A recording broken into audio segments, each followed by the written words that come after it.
എന്ന് പറഞ്ഞ ഒരാൾ വീട്ടിൽ നിന്ന് ഇറങ്ങിയാൽ അവർ സേഫായി തിരിച്ചെത്തും, ഒരു സംശയമില്ല. അതേപോലെ നിങ്ങൾ ഇറങ്ങുമ്പോൾ ഒരു കാര്യം പഠിച്ചോനെ നിന്നെ ഏൽപ്പിച്ചാൽ നീ അതിൽ വീഴ്ച വരുത്തൂല എന്ന് എനിക്കറിയാം. ആ നിന്നോട് എൻ്റെ കുട്ടിയെ ഞാൻ ഏൽപ്പിക്കാം, ആ നിന്നെ എൻ്റെ കുട്ടിയെ ഏൽപ്പിക്കാം. അപ്പൊ ദീന നൽകേണ്ടത് ഉമ്മമാരാണ്. നിങ്ങൾ നല്ലോണം അധ്വാനിക്കണം. ഉപ്പമാര് ഭർത്താക്കന്മാരെ അധ്വാനിക്കുന്നില്ല. അവര് ജോലിക്ക് വേണ്ടി വീടെടുക്കാൻ ആരെ ചെലവഴിക്കുന്നത്? ഭർത്താക്കന്മാരാണ്. മക്കളുടെ കല്യാണം ഉണ്ടെങ്കിൽ ആരാ ഊണ് ഉറപ്പൊഴിക്കുന്നത്? ഭർത്താക്കന്മാരാണ്. മക്കളുടെ സ്കൂൾ ഫീസ് കെട്ടാൻ ആരാ അധ്വാനിക്കുന്നത്? ഭർത്താക്കന്മാരാണ്. ഒക്കെ ഭർത്താക്കന്മാരല്ലേ. അപ്പൊ നമ്മൾ എന്ത് ചെയ്യണം? വീട്ടിലിരുന്നിട്ട് ഇവർക്ക് ദീൻ നൽകണം, ദീനിയായ ചിട്ടയോടെ വളർത്തണം. ഭർത്താവും കൂടി സഹകരിച്ചാൽ വളരെ ഉഷാറായി. സമയം നമ്മളിതിനെ കണ്ടെത്തണം.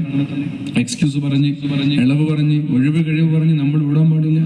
അപ്പൊ 18 വയസ്സായാൽ നമ്മുടെ പെൺമക്കളെ കല്യാണം കഴിപ്പിച്ചു കൊടുക്കണം എന്ന് പറഞ്ഞതുപോലെ 21 വയസ്സായാൽ ആൺകുട്ടികൾക്കും കല്യാണം കഴിപ്പിച്ചു കൊടുക്കണം. എന്താ കുഴപ്പം? 22 വയസ്സിൽ ഞാൻ നിക്കാഹ് ചെയ്തിട്ടുണ്ട്. 22 വയസ്സ് എന്ന് പറയുന്നത് ചെറിയ പ്രായമൊന്നുമില്ല. 21 വയസ്സാണ് ഇന്ത്യ രാജ്യത്തിന്റെ നിയമപ്രകാരമുള്ള നമ്മൾക്ക് അനുവദനീയമായ സമയം, വിവാഹത്തിന്റെ സമയം. നിക്കാഹ്, ഞാൻ കല്യാണത്തെ കുറിച്ചൊന്നുമല്ല പറയുന്നത്. നിക്കാഹ് ഒരു പെണ്ണിന് ആണിനെ ഹലാലാക്കി കൊടുക്കുക, ഒരു ആണിന് പെണ്ണിനെ ഹലാലാക്കി കൊടുക്കുക. എത്ര പ്രണയബന്ധങ്ങൾ ഒഴിഞ്ഞു കിട്ടുന്നറിയോ? എത്ര ഒളിച്ചോട്ടങ്ങൾ മാറിക്കിട്ടുന്നറിയോ? എത്ര വ്യഭിചാരങ്ങളിൽ നിന്ന് ഈ സമൂഹത്തെ രക്ഷപ്പെടുത്താൻ കഴിയുന്നറിയോ? കഞ്ചാവും ലഹരിയിൽ നിന്ന് നമ്മുടെ മക്കളെ രക്ഷപ്പെടുത്താൻ കഴിയുന്നറിയോ? എത്ര അവീത ബന്ധങ്ങൾ, ടൂർ പോകുന്നത്, ബൈക്കിലൂടെ കറങ്ങുന്നത്, കാറിലൂടെ കറങ്ങുന്നത്, ജ്യൂസ് കഴിക്കാൻ പോകുന്നത്, ഇതൊക്കെ ഇതിൽ നിന്നൊക്കെ മാറി മക്കൾക്ക് ജോലിയിലും ബിസിനസ്സിലും പഠനത്തിലൊക്കെ കോൺസെൻട്രേറ്റ് ചെയ്യാൻ പറ്റും. നേരത്തെ വിവാഹം കഴിപ്പിച്ചു കൊടുത്താലേ. കല്യാണം കഴിക്കലോടുകൂടി നമ്മുടെ മക്കൾക്ക് റെസ്പോൺസിബിലിറ്റി കടന്നു വരാൻ, ഉത്തരവാദിത്വ ബോധം കടന്നു വരാൻ.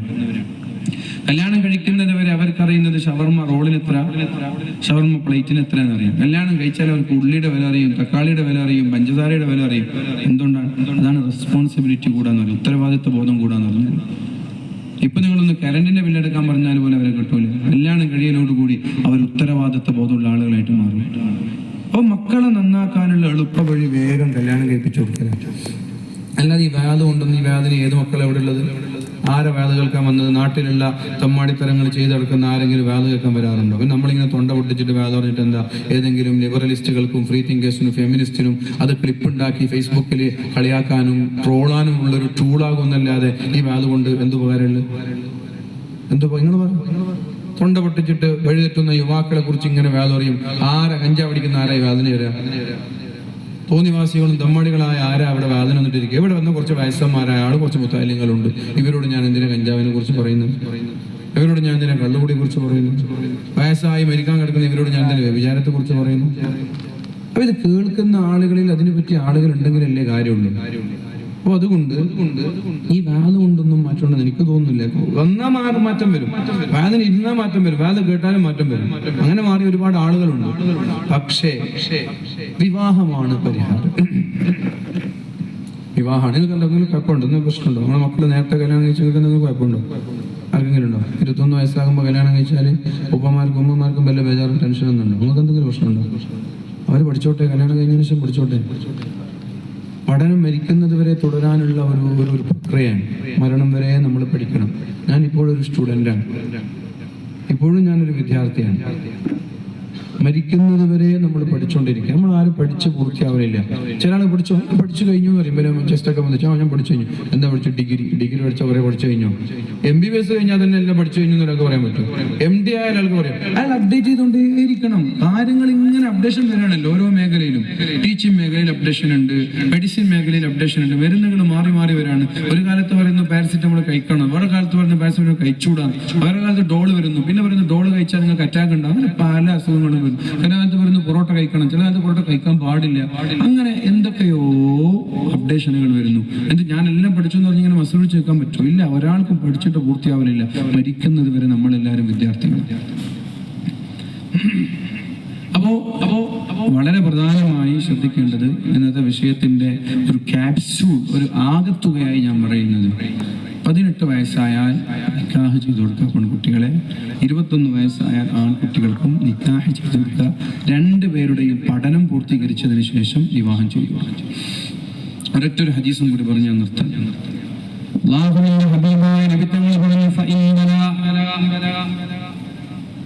സല്ലല്ലാഹു അലൈഹി വസല്ലം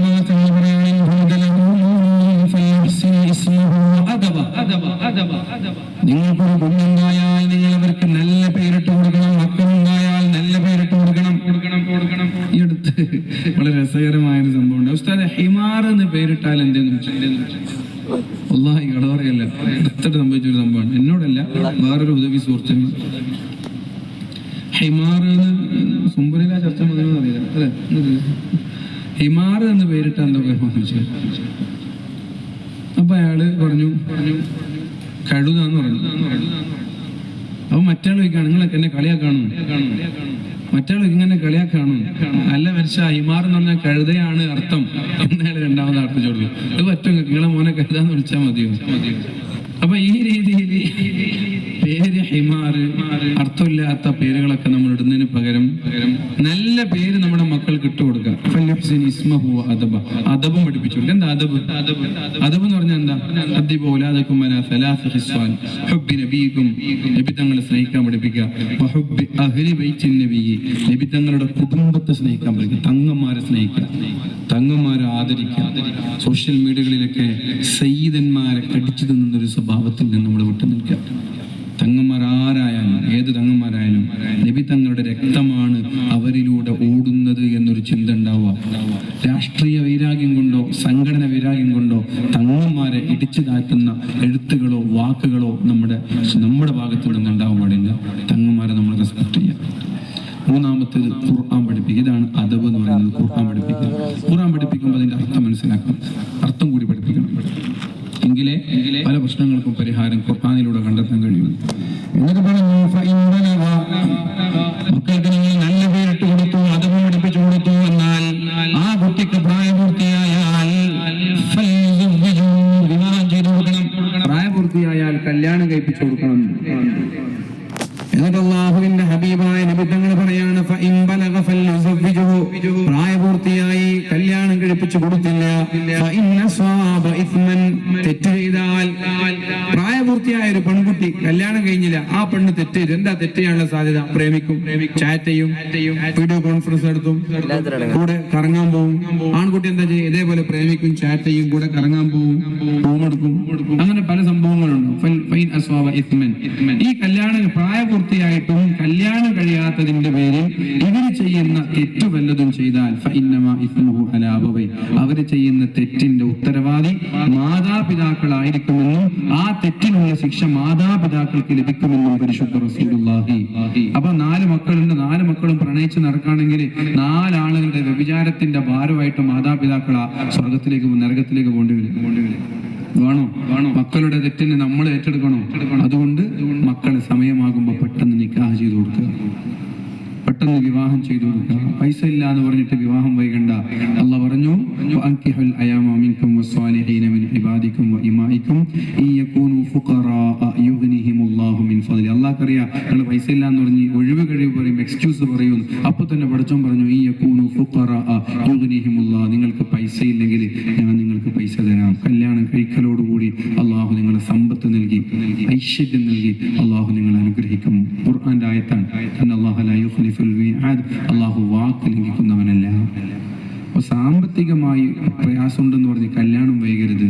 വിവാഹം 18ഉം 21ഉം ഈ സമയത്ത് നിക്കാഹ് ചെയ്തു കൊടുത്താൽ സമൂഹത്തിന് വലിയ മാറ്റങ്ങൾ ഉണ്ടാവും.